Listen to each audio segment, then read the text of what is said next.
Here I am, asking why women did not write poetry in the Elizabethan age, and I am not sure how they were educated, whether they were taught to write, whether they had sitting rooms to themselves, how many women had children before they were 21, what, in short, they did from 8 in the morning till 8 at night.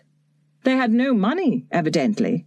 According to Professor Trevelyan, they were married whether they liked it or not before they were out of the nursery, at 15 or 16 very likely. It would have been extremely odd, even upon this showing, had one of them suddenly written the plays of Shakespeare, I concluded, and I thought of that old gentleman who is dead now, but was a bishop, I think, who declared that it was impossible for any woman, past, present, or to come, to have the genius of Shakespeare. He wrote to the papers about it. He also told a lady who applied to him for information that cats do not, as a matter of fact, go to heaven, though they have, he added, souls of a sort. How much thinking those old gentlemen used to save one! How the borders of ignorance shrank back at their approach! Cats do not go to heaven. Women cannot write the plays of Shakespeare. Be that as it may, I could not help thinking, as I looked at the works of Shakespeare on the shelf, that the bishop was right, at least in this. It would have been impossible, completely and entirely, for any woman to have written the plays of Shakespeare in the age of Shakespeare. Let me imagine, since facts are so hard to come by, what would have happened had Shakespeare had a wonderfully gifted sister called Judith, let us say. Shakespeare himself went, very probably, his mother was an heiress, to a grammar school where he may have learnt Latin, Ovid, Virgil, and Horace, and the elements of grammar and logic. He was, it is well known, a wild boy who poached rabbits, perhaps shot a deer, and had, rather sooner than he should have done, to marry a woman in the neighbourhood who bore him a child rather quicker than was right. That escapade sent him to seek his fortune in London.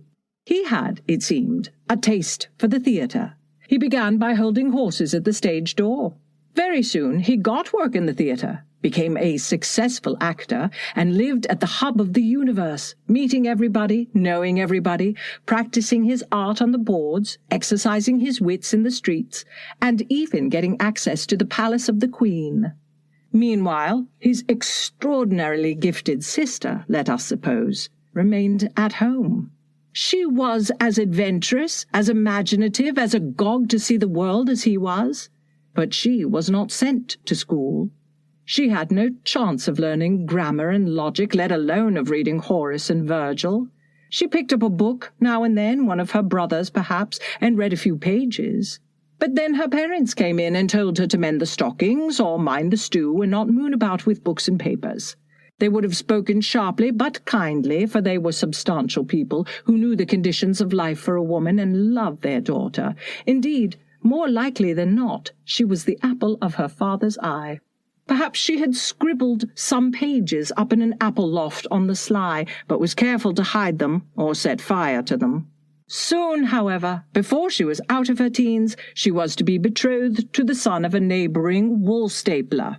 She cried out that marriage was hateful to her, and for that she was severely beaten by her father. Then he ceased to scold her. He begged her instead not to hurt him, not to shame him in this matter of her marriage. He would give her a chain of beads or a fine petticoat, he said, and there were tears in his eyes. How could she disobey him? How could she break his heart? The force of her own gift alone drove her to it. She made up a small parcel of her belongings, let herself down by a rope one summer's night, and took the road to London. She was not 17.